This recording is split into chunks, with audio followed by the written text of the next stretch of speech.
Congratulations on this film. It's quite impacting. Oh, How did this thank you. story come to you? Gosh, it's a great question.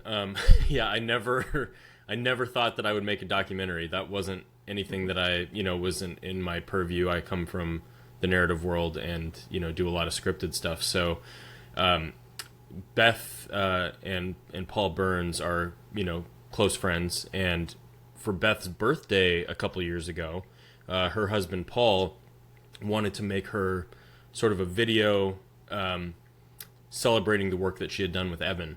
And it was a surprise to Beth, so we interviewed several of her friends and got them to, essentially tell the story and do this big shout out to the work that she had done in the community and done with Evan. And as we were making that, Paul Burns, who's Beth's husband, Paul Peterson, who's my best friend and business partner, and myself all just kind of were blown away by the storytelling and the process, and we thought this has to be a bigger thing than just this 30-minute birthday video, because that video did not feature Beth, and it didn't really feature Evan a whole lot. He was in it briefly, but we thought we have to get her on camera, and we have to have Evan be a part of it. And once she sort of gave her blessing that she was willing to do that, it kind of all steamrolled from there. Yeah, there's so many touching parts to this documentary.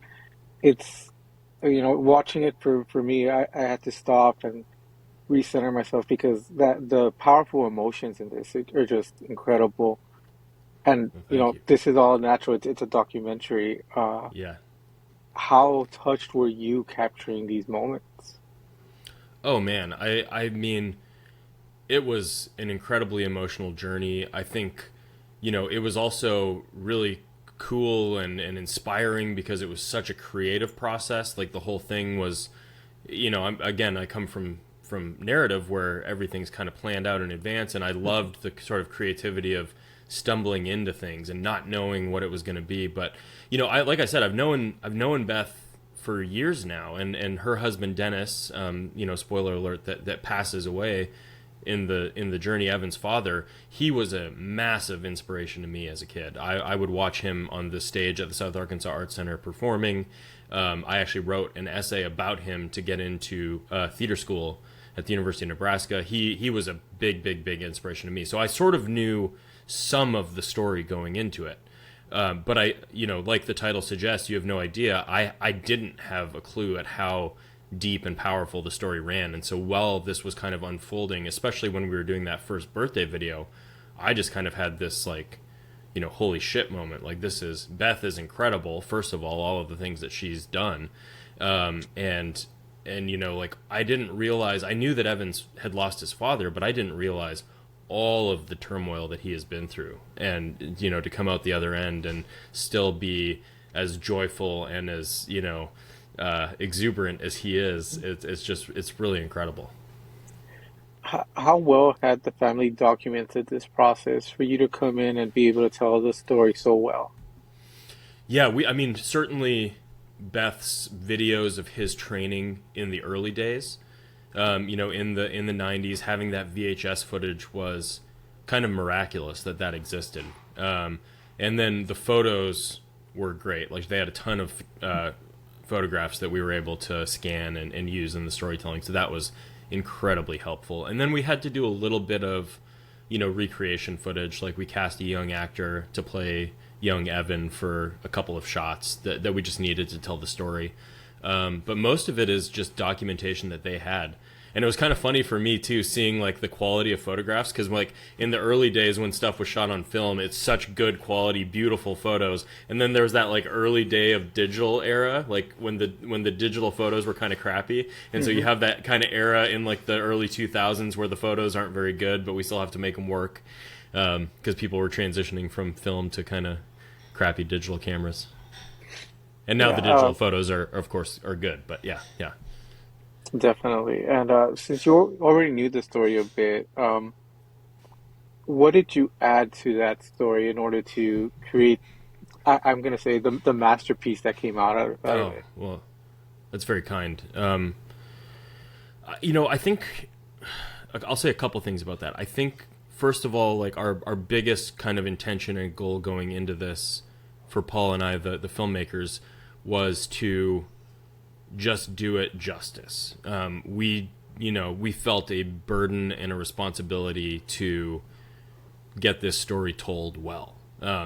So that was the first kind of thing creatively in our brains. The second thing was like, okay, how can we do things with timeline and visuals that enhance the story, not distract from it, but enhance it and make it more interesting. And so, we definitely played with non-linear editing, like telling bits of the past and then going to the present and going back. And it was very late in the process, actually, that we stumbled into the VHS stuff. It seems so obvious to me now because it's such a big part of Evan's life. Is he loves putting in those VHS tapes and watching them. But it came to us late in the editing process as we were trying to figure out a way to glue it all together. That we kind of were like, duh, this has been staring us in the face the whole time, and we're just too stupid to see it. So, yeah, we eventually came into that, and we really think that helped kind of tie the narrative together.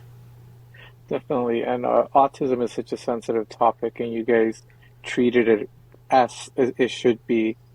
And you had to do justice to his story. Having all this pressure on you, you still did a fantastic job. How do you Well, keep thank you. focus? Um, well, I mean, through the course of this process, like, I was definitely a little bit obsessive. Like, you can ask my wife. Like, I was watching the movie over and over and over again, and just like trying to mold it and figure out ways that it could be better. Um, but I think I was again just going back to that burning desire to do right by this story, because I felt very passionately about telling this story well.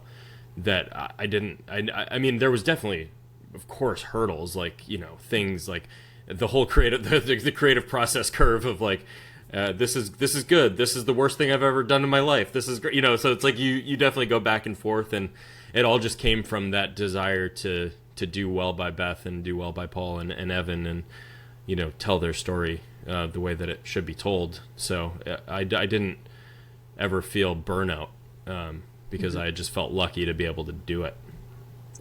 Awesome. And yeah, in the 90s, it was very difficult. Autism was still something, you know, that people didn't know about. Yeah. How do you, it's very well portrayed in the documentary how difficult it was to get that diagnosis. Yeah. For you, why was it important to capture that part? Because most people would just tell his life story. Yeah, I think we really wanted to not shy away from what it was like in the 90s, because like you said, autism had the whole language and the whole mentality around it has shifted in such a good way. And of course there's tons of room to grow and improve upon that. But back then it was just such a, I mean, like Beth says in the doc, it wasn't even part of her vocabulary. She had maybe heard the word a couple times. And so I think it was important for us to paint a picture of where this story was set, especially at the beginning, because, again, we don't want to... it's a tricky subject and it's a tough line to toe. It's not about, like, trying to give reverence to how it was handled in the 90s. It's about just showing how it was. And the hurdles, especially, like, the research part of it. Beth was down to do the research, but without the internet, I mean, there was the internet, but without, like, Google, which we all just take for granted, and Wikipedia, and like things where you just like type in what is autism, like that didn't exist. It's like you have to go to a library, you have to get on phones and figure out where these conferences are happening. And I think it was, it also shows her creativity and her perseverance that to really establish what it was like at that time, because again, it was not easy, and she is a person that can take a task that is not easy and navigate it with a ton of grace, and we wanted to show that. Definitely. And you went through this entire journey to get here to Dances with Films, screening this at the TCL Chinese Theater. What does that mean to you? Gosh, it's just such a huge honor and an amazing opportunity for the film. Like, we're just so thrilled that we get to, put it in LA. And Evan loves that his film's going to Hollywood. I think he thinks that's pretty cool. And yeah, I mean, it's just an opportunity that we don't take for granted. And really hope that we have a great screening in LA. And I think it's going to be so cool to see it on that screen. Do you want to plug the date? Yeah, absolutely. Yeah, we're screening on July 1st at 2:45 p.m. Pacific time, obviously. And gosh, I mean, anybody who is interested in this subject, but also like as much as the film speaks to autism, if you don't mind me saying, I think it also speaks to community and to love and friendship and those kind of things. So it's not just for people who might be interested in autism. I think so many people can take away different things from the movie, and I hope that I hope that people come. Like, we haven't had a screening where somebody hasn't come up to me crying afterwards and saying, like, thank you for telling this story. I know somebody like Beth, or I know somebody like Evan. And so and again, that's not to toot my own horn at all. It has nothing to do with me, but it's just to say that I think people will really enjoy seeing the movie and really take something away from it. So I hope they show up. Definitely. And I don't know anybody that by the end wouldn't be crying because, yeah, that Mm, ending is impactful. That final message is beautiful. And I don't think it's thank you. something we see very often this day and age. Thank you so much. I guess the final question, it's a little bit of a tough question. So, yes, we've come to an age where autism is more understood, but it's also more, I guess, misused by people for clout or for whatever reason they decide just to throw that word out to excuse themselves for something they're doing.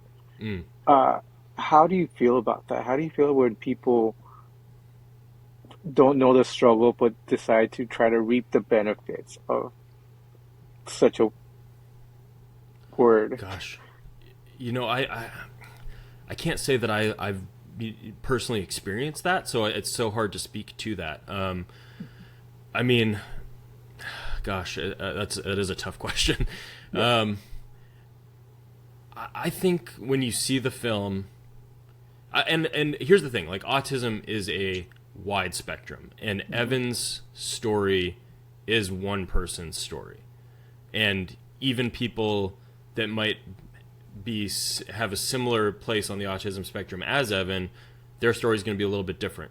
And somebody who, the language again has evolved so much around it, but I think it's representative of one story, but it's also representative of the time and the growth, but also we don't go to 2023 in terms of like the research and the data and all that kind of stuff. It's really most of the diagnoses stuff is focused in the 90s. So I personally think it's great how far it's come, and I definitely think the language and the inclusivity around it like is awesome. I mean, and I think we need to go further with it, but like seeing it painted as such a negative thing, and I mean, one of the things that we didn't get to talk about in the documentary as much, like Evan's cousin Ashton, when he was first at school, like she was this little pit bull that was going around, like any kid that made fun of Evan for his having autism, she was there yelling at them and putting them in their place. And there was that mentality of some people in small town El Dorado that like this is a bad thing and it's to be pushed away and hidden. And I certainly think that's the wrong approach. I'll say that. I certainly think that this does not need to be hidden. And what people do on an individual basis, like I don't know. I Definitely. think, Yeah. yeah. Well, congratulations on this. It's a fantastic project. Thank you very much for telling this story. It's Oh, beautifully thank you. told. It's a beautiful story. And like you said, it's not just about autism, it's about community. It's about people banding together for a positive thing. So thank you very much for this. Hey, thank you, and thanks for the interview. This is awesome.